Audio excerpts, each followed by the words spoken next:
All right, so rule number two: before you lend your money or you borrow your money to anyone, please, you are expected to ask them some questions. So this question will actually know if they're actually serious with what they're asking you or not. So number one, the first question: what do you want to do with this money? That's the question that you ask them. What do you want to do with the money that you are requesting? So it is not bad if you seek to know what your money would be used for. So many people just want money to spend on something they think will work when they have not done adequate research about what they want to get involved in. Asking them this question will help them channel their mind properly to the exact thing they want to do with the money they are requesting for. Most people have not done adequate research of what they want to actually put to your money, the money they are requesting from you. They just saw that something is happening, they were looking for someone to borrow. They've not done their background work, they've not done adequate amount of research. They just know that you can give them this money and you have the money, so they will come and say you should give them this money. Now I'm asking you, what are you doing with the money you want from me? That's the question you ask them. What do you want to do with this money you want from me? Is this something that you can go to the bank to get? What do you want to do with it? Have you thought about it? So these are the questions. So now listen to me. Listen to this. This is just the first question out of three, probably more questions you will have to ask the person. If the person that is requesting this money can't give concrete and satisfying answer to this question, please do not go further to the next question. Just tell them, sorry, I can't help you. It's not a bad thing to tell someone, sorry, I can't help you. You don't know what you want to do with this money that you are requesting. And some will give you a lot of things that they want to do. But if that does not fall in line with your goal or your vision or the aim of releasing that money, and you know it's not good, please just tell them, sorry, the money is not available. It's not bad to say no. But if the person gives you a concrete answer, something you think is reasonable, we'll have to go to the next one. You know why? Because even if you release that money, that person will probably waste it because he or she does not know what to do with the money. You can move to the next question if the person or organization can define with clarity what they want to do with the money. Maybe they want to invest it in something that will produce results in the long term. You can move to the question 2. So if they pass the first question, they can clearly state what they want to do with the money, then you can move to the next question. And the next question is, what knowledge have you acquired in the line of the business you want to invest in? So now this thing that you want to actually take money from my hand, do you have the requisite knowledge? Do you have the right relationship that can help you achieve the results you want? So they should be able to clearly explain the knowledge they have acquired so far in line of what they want to invest your money in. Even if they say they will pay you back, no problem. What have you done? What is your so far? How far have you gone? Like, what's your track record in that industry, in that area? What's your track record? Do you have a track record? Do you have people that can help us achieve that? So the best way to be ahead in life is to do your research first before asking someone for help. Most people do not have the basic knowledge of what they want to invest in. Their friends must have told them lucrative businesses that they can actually invest in. They've not done their homework. They've not talked to experts in that field. They've done practically nothing, and they are looking for someone to lend them the money. Please don't lend or give money to people or organizations who have not done their research and homework on what they want to invest your money into. It's practically a waste of your resources. If you're satisfied with the answer, then you can move to the third question. So if they're able to clearly state the requisite knowledge they've acquired in that sphere they want to invest in, they're able to clearly state why they want to invest that money, where they are investing it, the knowledge, the people that are involved, the systems that are involved in that, in whatever they want to do. Do you have the right knowledge? If they can be able to state it, then you can go ahead to the next question. So I have seen people that will come to borrow money for business and they don't know anything about that. They'll say, okay, I have cousins that will reach out and say, okay, uncle, I need 200k, I need 500k to start up this business. And I ask, what do you know about this business? They will say, it was just someone that told me about it. I think it's going to be very lucrative. They've not done their homework, they've not gone to the market, they don't have any relationship around what they want to invest that money into. Some will just ask you, okay, I have so and so thing in school to do and I need money. And when you ask them some clarity questions, they won't be able to give you the results. Is it where you want your money to go to? So that's why I said, don't be afraid of asking questions, especially when people come borrowing or lending money from you, because there are a lot of things you could have done without your money if maybe you invest it in somewhere that you know that can be able to give you maybe 10 to 15% interest on that money. It will be something, or you use it to buy a property or something, you get. So that's why people must be clear whenever they come around you. You don't just dip your hand inside the pocket and just give out funds like that. No, it does not happen. So if they're able to clearly state this, then you can move to the third question. The third question that you need to ask people that wants to borrow money from you, that wants to lend money from you, this is the third question. So rule 3, ask for security on the money you are about to lend to anyone or any organization. There must be security. What do I mean by security?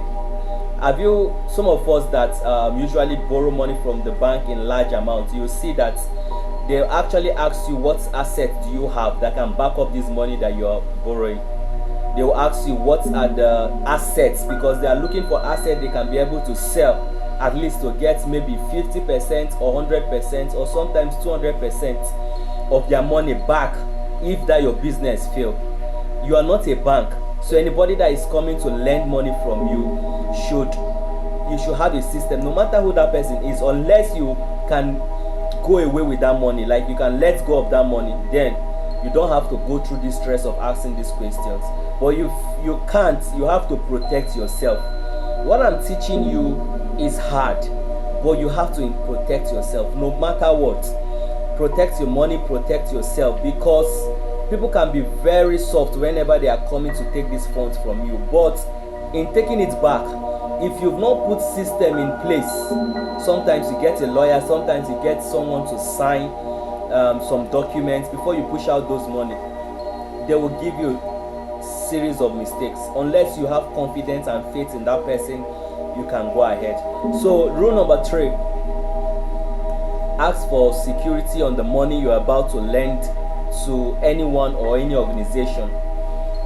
I know she's your friend, I know she's your brother, I know you both work in the same office, I know you have feelings for this person, I know what you guys must have gone through in the past, I know he can't run away with your money, I know all that. But please, if you're lending a large amount of money to anyone at all, ask for security. Ask for security. So what is security? Security is like an agreement, like a written agreement by both parties stating the terms and conditions of that transaction.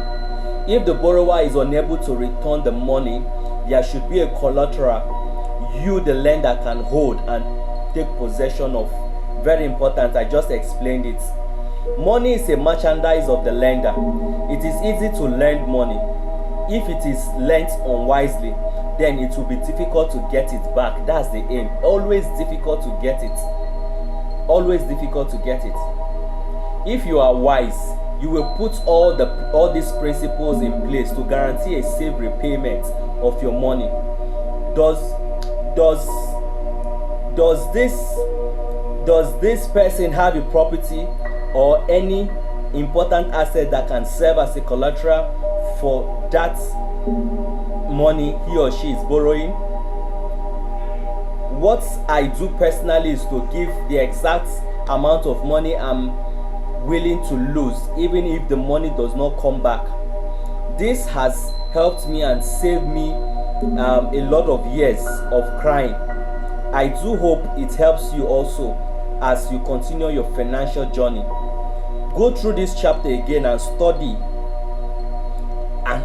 again and internalize those principles and make them part of your life and see how wealthy and successful you will become.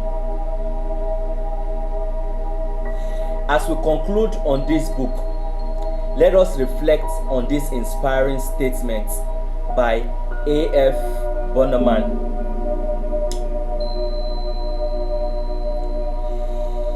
So this small write-up has helped me a lot. Every morning I look at it, I read it over and over and over again. It states,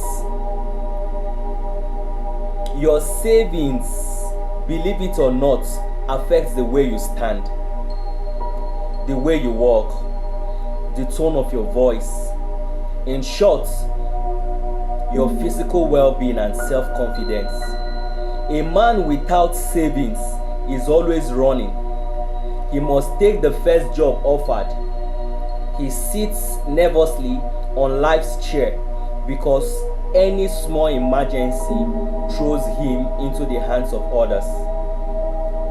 Without savings, a man is often fearful of the present and the future. Being in a constant state of fear is a horrible place in which to live. A man with savings can walk tall. He may appraise opportunities in a relaxed way, have time for judicious estimates and intelligent decisions. He need not to rush by life's problem or economic necessity. A man with savings can afford to resign his work if his principle so dictates. A man who can afford to change his work is much more valuable. He can afford to give his company the benefits of his most candid judgment. A man always concerned about the immediate necessity, such as food, rent, schools, and medical needs, cannot afford to think in long-term career goals. A man with savings can afford the wonderful privilege of being generous in a family or other emergencies. Emergencies becomes opportunity for service. They help shape personality and develop character. Schools do not teach thrift. Schools do not teach work habits. However, a man with savings can teach his children by example how to have a more successful and worry-free life. The ability to save his money, the ability to save has nothing to do with the size of a man's income. Many high-income people spend it all and are forever in a treadmill, always working, never able to rest. Many years ago, the Dean of American banker J.P. Morgan advised a younger broker, take waste out of your spending and you will drive haste out of your life. Take waste out of your spending and you will drive haste out of your life.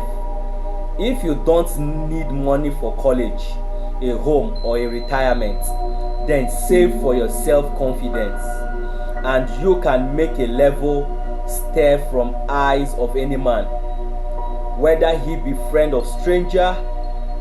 Start paying yourself regularly, because the state of your saving has a lot to do with how tall and how tall you stand, and how relaxed you walk. This is the writing of J.A.F. Bonamar. Very instructive one. I'm going to read it again in a special video so you get what I'm saying. So finally, as we move out and go over to the world, I want you, if you are able to get this book, get the book and read it over and over. It's a short book, just over 25 or 30 pages. Within 2 hours you're through with this book, but you have to read it over and over and over again so it can empower your mind. It can set you free for life. My name is Henry Obikwere, and I believe I've been able to add tremendous value into your life. See you in my next video. My goal is for you to become a multi-billionaire. Have the right mindset to create wealth. Let's go! Over and out.